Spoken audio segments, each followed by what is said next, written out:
Bit of a darker one today, I think, but we got to get through it. We must do it. So, we will try to write today. We did not write yesterday, just because there's a lot going on.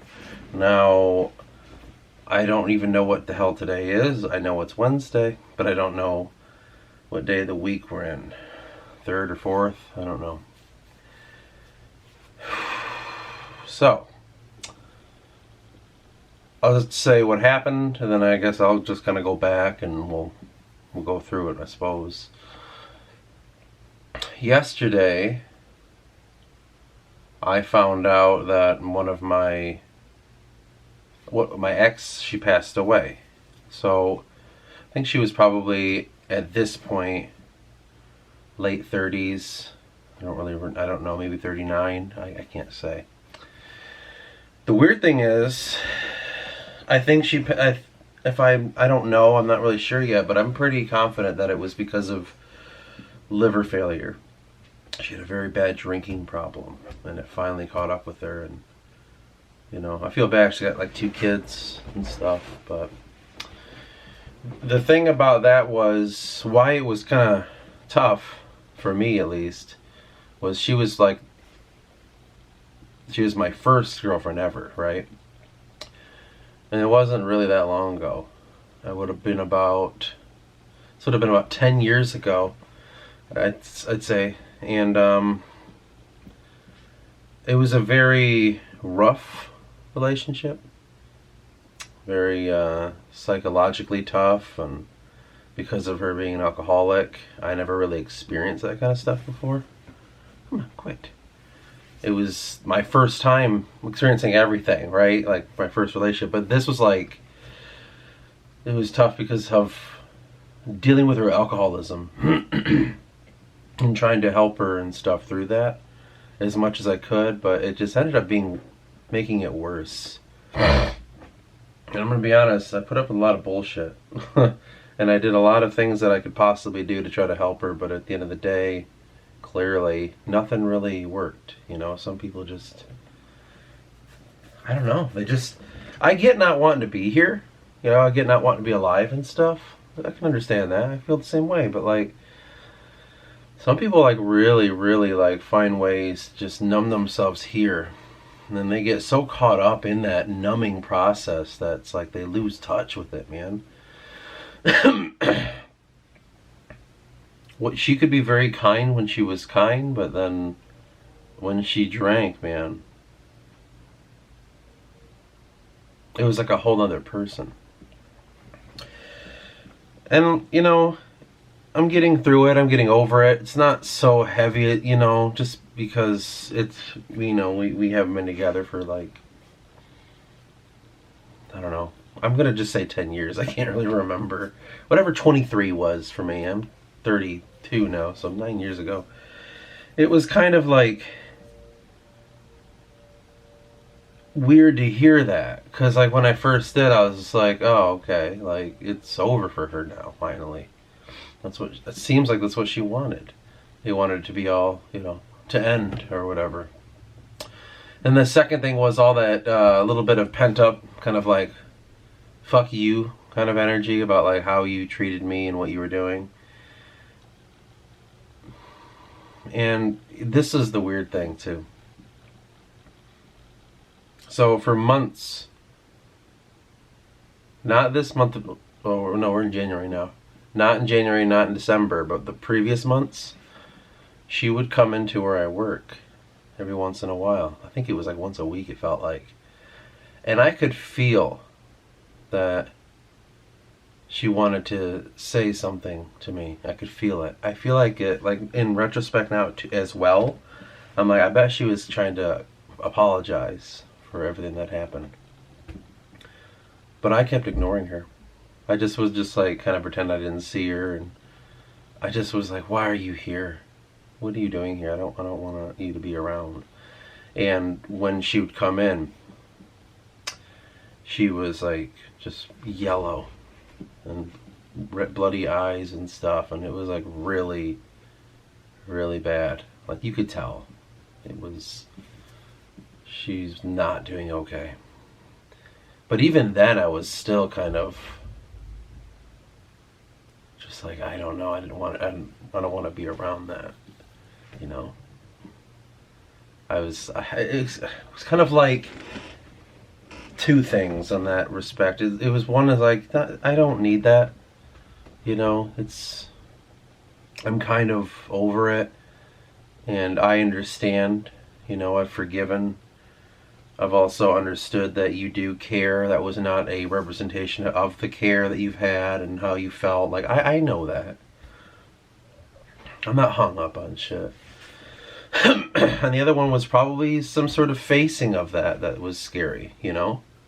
Looking at someone that you cared about so deeply, someone that you were intimately in relationship with, and you were in love with them, like, you know that they're gonna die. So it's like, I think that might have to be the layers that kind of confounded me whenever I saw her, right? And I saw her in such a state, not normal, you know, like she was dying clearly.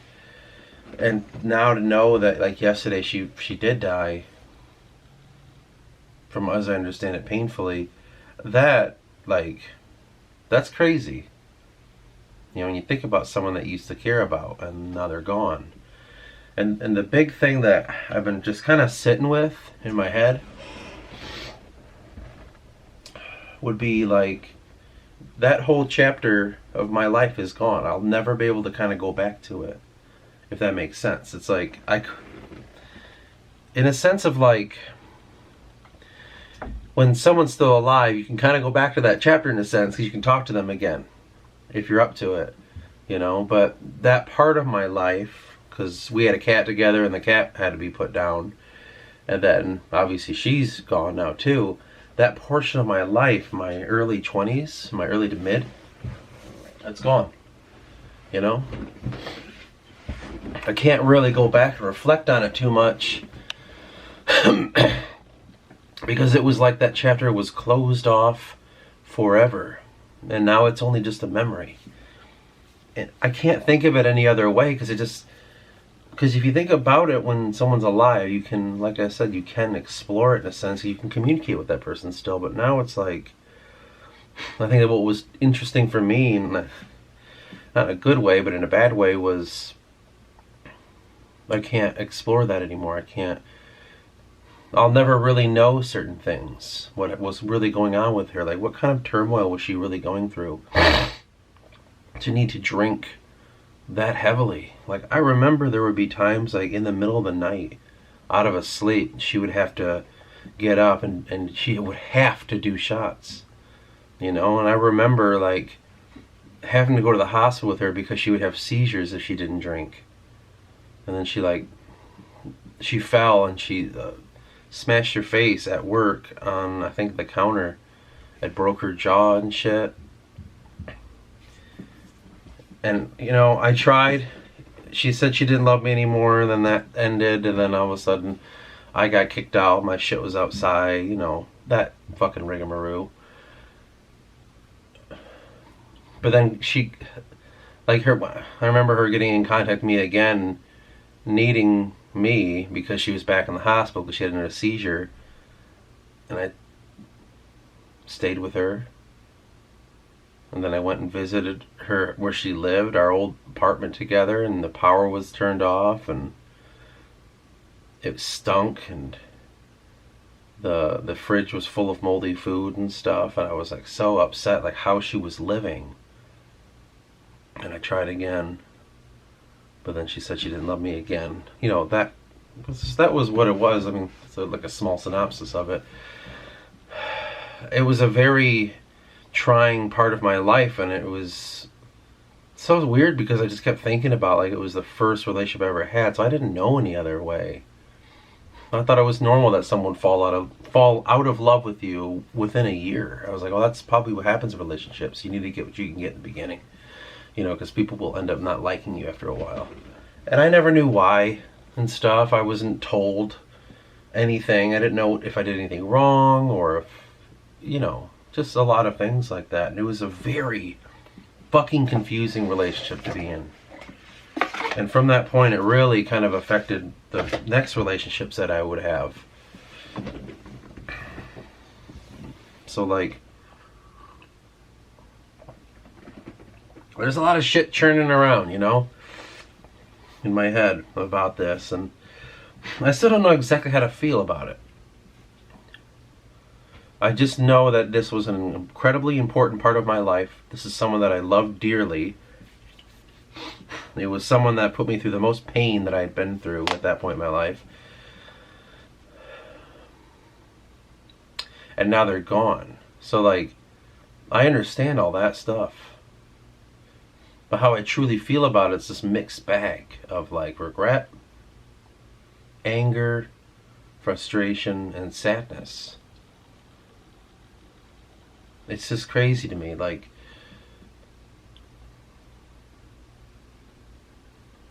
my sister's had an ex that passed away not that long ago. His was because of drugs. You know, it's like where we come from, man. I'm not saying this is like only to this area, but like, man, this town, dude, like, it's a sad fucking place. It really is. It's just a depressing fucking place. There's so much sadness and hate, anger. It's all over the fucking place. Golly. I just think of all the younger people that have passed away that I know of, my sister knows of. It's a lot. That's so much. Like, there's so many people that have died. I don't know. But anyway, that's just been kind of rolling around in my head a bit. Like, just, well, how am I supposed to handle this? You know, what should I say? What should I do? And should I go to the funeral? You know, like, I don't know. I just keep thinking about her trying to come to the store and try to talk to me, like where I work last year. You could feel it. You know, when you just know stuff, you just sense it. I could really tell that she wanted to say something to me. And it was either one of two things. One, an apology, or like how much I cared about you, which I already knew, so it's okay. You know that she never got to say it.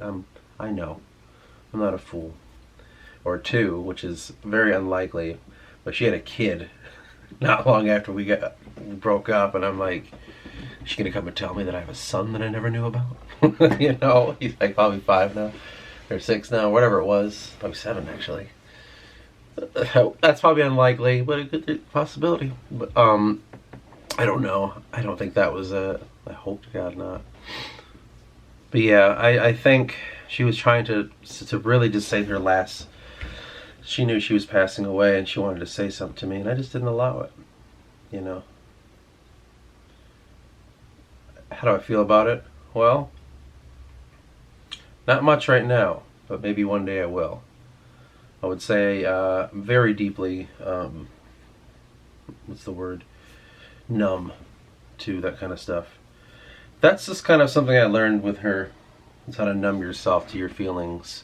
Because I just remember there were days I'd come home and I'd like find out, how much did you drink today? What did you do? Who did you text today that you shouldn't have? Or like apparently bringing other men home when I wasn't there, kind of shit. I don't know why she did all that stuff. I don't get it. It just blows my mind, you know, why someone's like that.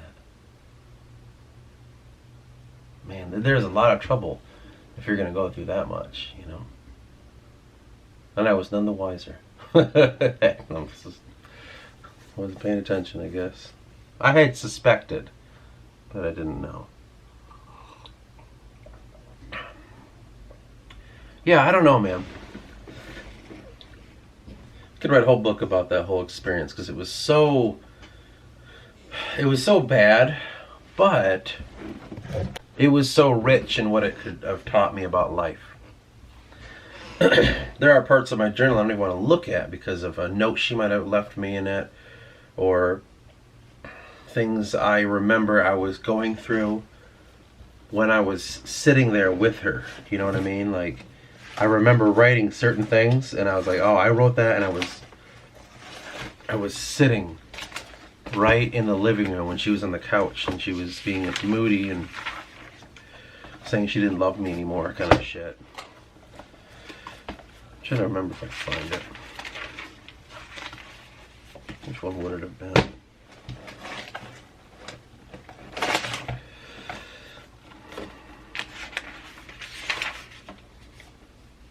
The God of Sorrow. The start came upon a day swept in rain. Because it was raining when I wrote that. You might never know of what I speak, but you would understand how I felt. I never imagined it would start this way, staring away at what I could never understand. I am here in this life finding who I am, and I don't really want to do it any longer. It's as if my brain can't take anymore. I learned what I needed to, and now I must go. We are not all meant to search for the Grail. Some just need to be here and find the short path, I suppose. That's me. So I'm going away, and I'm taking sadness, despair, and loneliness with me. I am, or was, the God of Sorrow. I was here spreading all I knew, to put my spin on this place. After all, without me, how would they know what happiness is? I go as I am, so that means I take my life. Comes and goes. I remember writing that when she was sitting there on the couch behind me. That was January 17th, 2015. I actually put a date on it. Yeah. So it's like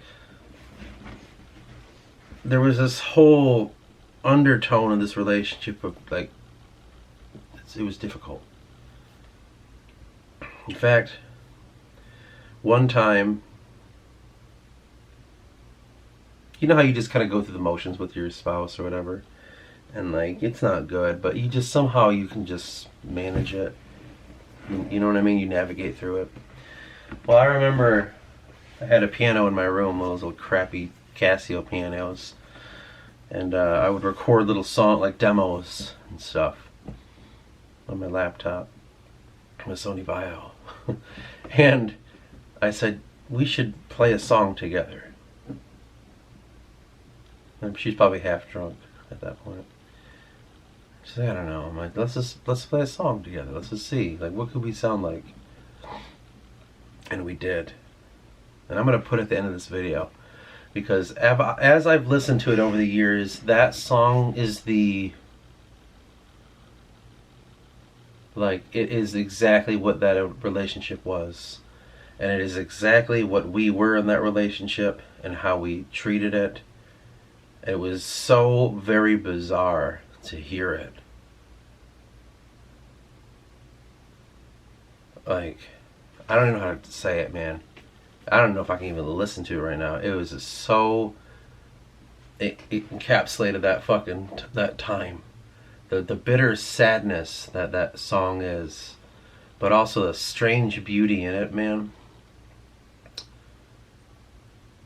I'll put it at the end of this so you can hear it. I played, she just played like, I played the rhythm.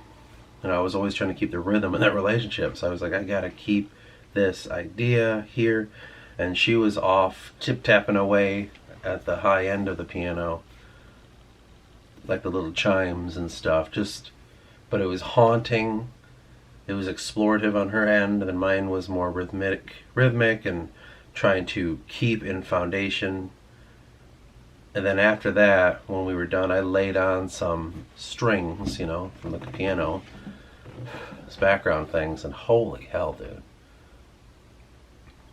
dude. I listened to it, I'm like, that, if someone's like, what was our relationship like? That song, that's the fucking relationship. Like, it was captured, it was put in a fucking bottle, and it can never be recreated.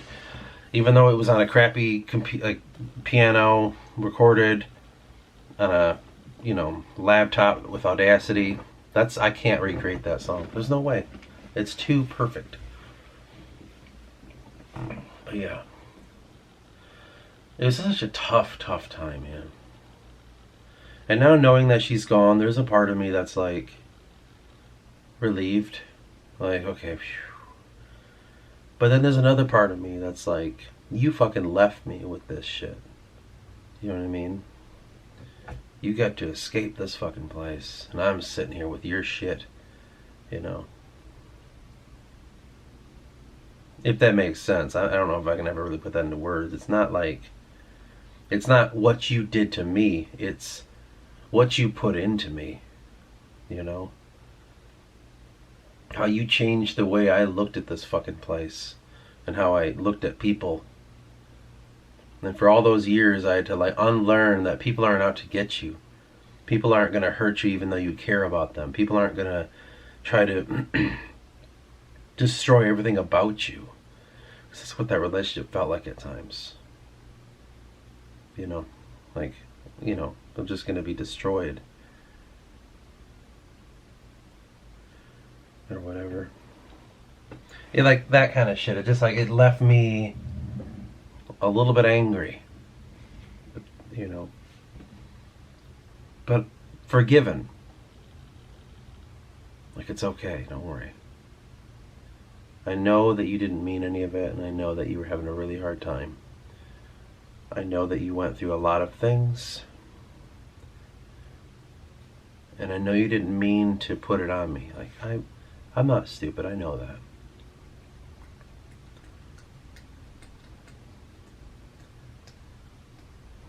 I just kind of wish she could have found happiness, you know. Think about that with a lot of things. I wish my family could just be okay. Wish it wasn't this drawn out, like, deep fucking sorrow that they explore, that they feel. Just this utter sadness. Fucking horrible. And then, like, with my ex, you know, I'm like, I just wish there was a part of my life that I could look at and not think, like, oh man, I love that shit.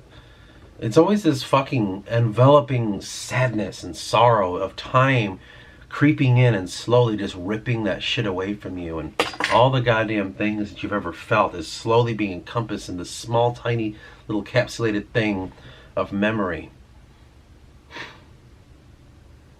Not just because of time, but mostly because of the fact of like how people lived themselves in those moments and what they chose to do and say, and how we hurt each other, you know? Like, damn, I get so like irritated with how people are with each other.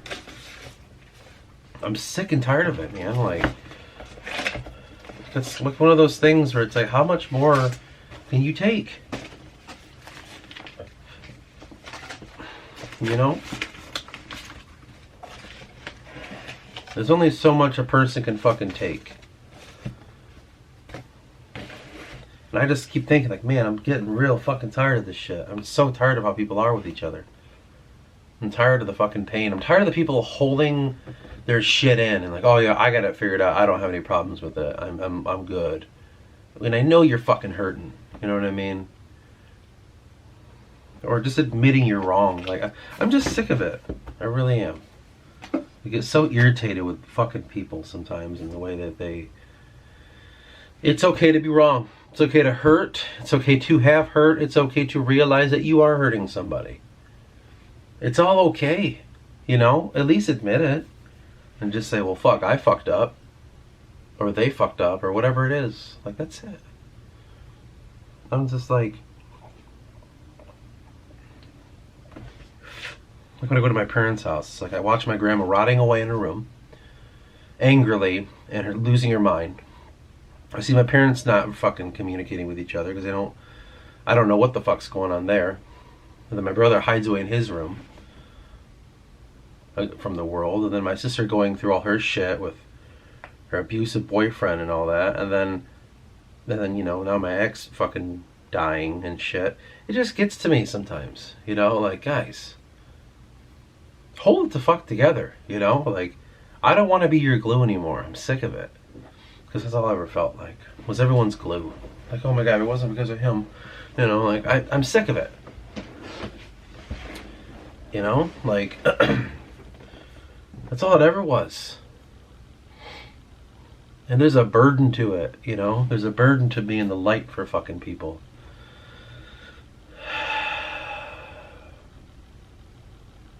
There really is. But anyway. that's kind of what, like, kind of shit's been going through my mind because of her dying, you know? It's just been a lot of things. Mostly just irritation and anger, if anything. I just want to say, I think there's a part of me that maybe I don't have like a lot of sadness when people die, in a sense of them being away from me, just because I know, man, like it's better off after. They're in a better place. So I don't ever mourn that. Like, oh man, I wish they were here with me still. Like, no, I'm glad they're fucking gone because they can get the hell out of here. Now I gotta figure out how to leave with everyone else I know. So that part never bothers me. It's always like the residue. It's the shit left in this plane. You know what I mean? Like the way that they were, or their mistakes, or when people leave their fucking sadness. The day my fucking parents die, I'm gonna be weighed down so heavy with that sadness that they left here. It's gotta go somewhere. You know, like that's the kind of shit I'm talking about. I can't keep sucking in all this stuff from these people. That's what it feels like happens when someone passes away. You're sucking. You're taking in whatever they that at that time in your life, however long you're with them. Like you're taking that residue now, and now that's weighing you down a little bit more. You know. But I will say this though, as a closing note, I don't think that's a bad thing. I think it's a hard thing to deal with, and it sucks. But I think it's supposed to be that way. You got to figure some things out. You have a little puzzle in your hands. You got to kind of, oh, I don't know, and then put it together and just hope to God that whatever you guys all came here for, you've unraveled it. It's like a game. It's like a fucking game. Unforeseen issues. Huh. Yeah. Let's say. What the fuck would I call this one?